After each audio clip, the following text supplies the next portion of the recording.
नमस्कार, देश की खबरों में आपका स्वागत है। मैं हूं आपके साथ अंकिता और आइए अब खबरें देखते हैं विस्तार से। भारत चीन सीमा विवाद के बीच chief of defence staff general Bipin Rawat का बड़ा बयान सामने आया है।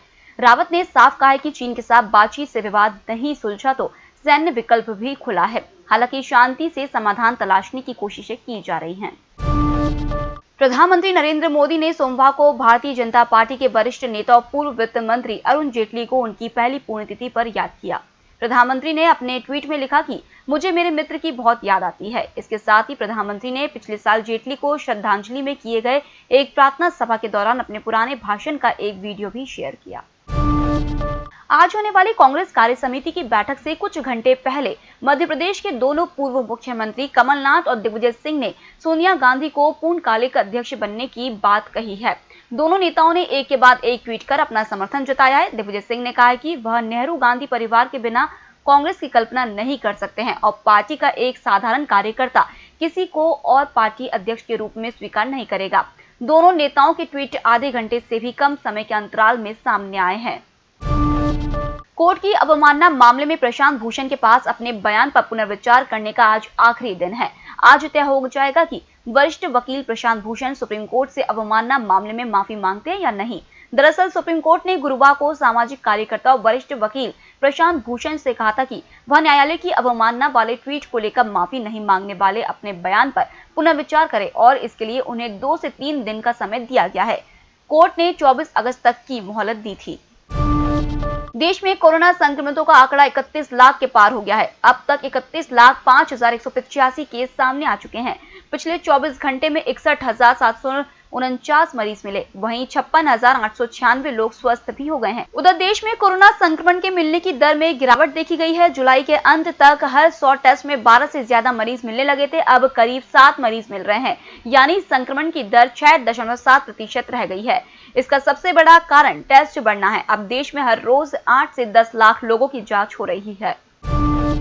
एक्टर सुशांत सिंह राजपूत की मौत की जांच कर रही सीबीआई की एक टीम वाटरस्टोन रिसोर्ट पहुंची है। डिप्रेशन के वक्त सुशांत इस रिसोर्ट में रुके थे। सीबीआई की दूसरी टीम सिद्धार्थ के फ्लैटमेट रहे सिद्धार्थ पिठानी और कुक नीरज सिंह से डीआरजीओ गेस्ट हाउस में पूछताछ कर रही है। सीबीआई आज रिया से भी पूछताछ कर सकती है। रिया और उनके पिता इंद्रजीत चक्रवर्ती को सीबीआई ने समन भेजा है। सीबीआई रिया से इन 10 पॉइंट पर सवाल जवाब कर सकती है।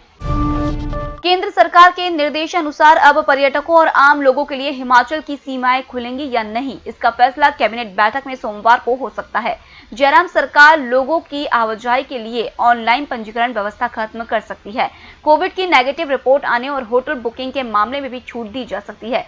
केंद्र ने भी लोगों की आवाजाही और सामान लाने ले जाने पर प्रतिबंध खत्म करने के निर्देश दिए हैं। कैबिनेट बैठक सोमवार सुबह 10 बजे राज्य अतिथि गृह पीटर हॉफ शिमला में प्रस्तावित है। बैठक में मुख्यमंत्री जयराम ठाकुर लोगों की राज्य से बाहर और भीतर बेरोक-टोक आवाजाही के केंद्रीय निर्देशों पर कैबिनेट के अन्य सदस्यों से चर्चा कर सकते हैं। होली के बाद कोरोना वायरस को देखते हुए 17 मार्च को ताजमहल समेत देश के सभी स्मारकों को बंद किया गया था। तब यह उम्मीद नहीं थी कि स्मारकों की यह बंदी रिकॉर्ड तोड़ देगी। आगरा में पहली बार ताजमहल समेत सभी संरक्षित स्मारक इतने लंबे समय से बंद हैं। ऐसे में पर्यटन उद्योग से जुड़े 4 लाख लोगों को रोजी रोटी की चिंता सता रही है। 1 सितंबर से सिकंदरा और अन्य छोटे स्मारकों को खोलने का ऐलान हो गया, लेकिन ताजमहल और आगरा किला को खोले जाने की फिलहाल कोई उम्मीद भी नहीं है। Hotel, guest house, restaurant, emporium, guide, photographer, tour operator, स्मारकों के आसपास संचालित सभी दुकानें बंद होने से सैलानियों के भरोसे पलने वाले परिवार रोजी रोटी के संकट से जूझ रहे हैं। कानपुर में बाबूपुरवा थाना क्षेत्र के बगाही में रविवार रात एक घर के बाहर बम धमाके से हड़कंप मच गया।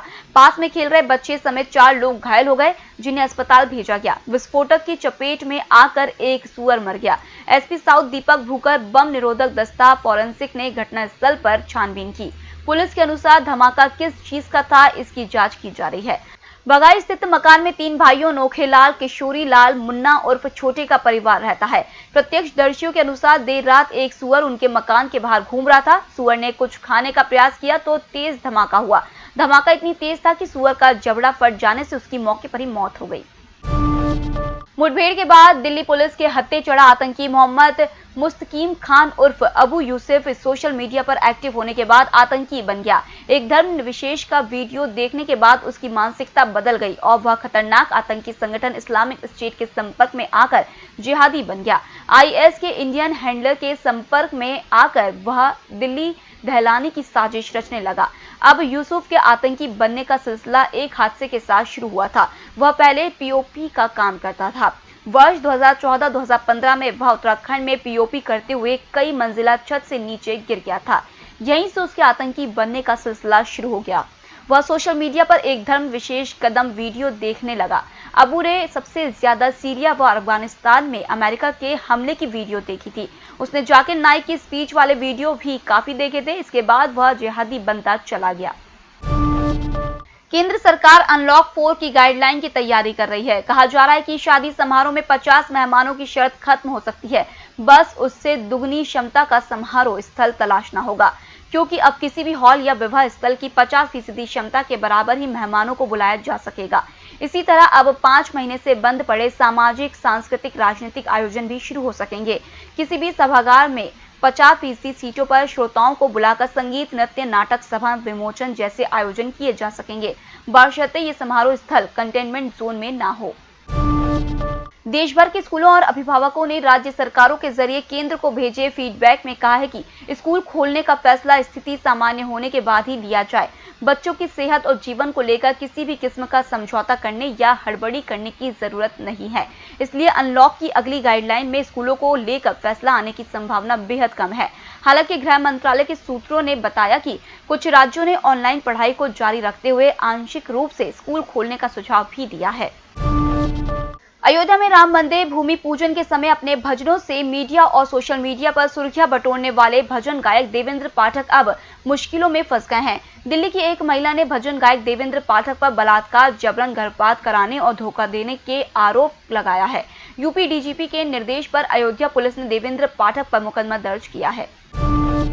अमेरिकी मौसम विभाग का कहना है कि प्रशांत महासागर में सितंबर-अक्टूबर 2020 से ला नीना असर दिखा सकता है।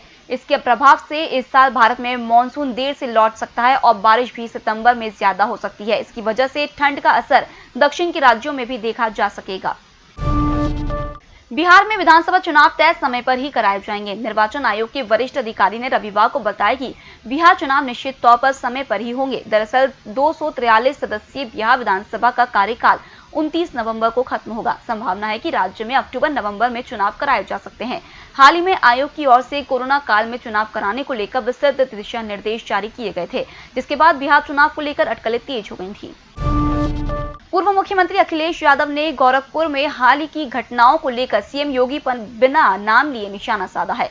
उन्होंने कहा कि गोरखपुर में हत्या, बलात्कार और अपहरण का यही हाल रहा तो शीघ्र ही गोरखपुर का नाम बदलकर गुनहपुर करना होगा। जिनसे अपना शहर नहीं संभल रहा हो वो प्रदेश क्या संभालेंगे। दिल्ली की अरविंद केजरीवाल सरकार ने कोरोना की मार झेल रहे मजदूरों के लिए योजना शुरू की है। इसके तहत सरकार पंजीकरण कराने वाले मजदूरों को खुद उनकी शादी के साथ ही बेटे बेटी की शादी के लिए आर्थिक सहयोग देगी। पंजीकृत महिला मजदूर की शादी के लिए 51, पुरुष मजदूर की शादी के लिए 35,000 की सहायता राशि सरकार देगी। इसके अलावा मजदूर की बेटी की शादी के लिए 51 और बेटे की शादी के लिए 35,000 रुपए का आर्थिक सहयोग देगी। भारत तिब्बत सीमा पुलिस बल के जवानों ने उत्तराखंड में एक घायल महिला को 40 किलोमीटर कंधों पर उठाकर रेस्क्यू किया। जवानों ने 15 घंटे तक चलकर उसे सड़क मार्ग तक पहुंचाया। यह रास्ता भी आसान नहीं था। पहाड़ों का उबड़ खाबड़ रास्तों वाला सफर, ऊपर से कंधों पर वजन, लेकिन जवानों में देश सेवा के साथ समाज सेवा की भावना के आगे सारी मुश्किलें आसान हो गई। बॉलीवुड सितारों के बीच भी गणपति बप्पा मोरिया की धूम रही। सलमान खान के भाई सोहेल खान ने भी अपने घर में गणपति विराजे। इस दौरान जब भगवान गणेश की प्रतिमा का विसर्जन किया गया तो घर में ही छोटा सा पुल बनाकर उसमें गणेश विसर्जन हुआ। इस दौरान सलमान खान भी मौजूद रहे।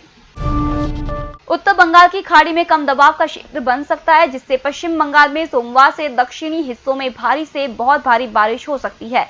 दक्षिण 24 परगना जिले के तटीय इलाकों में कुछ नदियों के तटबंध भारी बारिश के कारण टूट गए और ऊंची लहरें उठने से खेतों में पानी भर गया। मौसम वैज्ञानिकों ने कहा है कि पश्चिम बंगाल के गंगा तटीय क्षेत्रों में सक्रिय मानसून और कम दबाव के क्षेत्र के कारण इलाके में बारिश होने का पूर्वानुमान है। फिलहाल इस बुलेटिन में इतना ही। आप बने रहिए EMS टीवी के साथ। नमस्कार।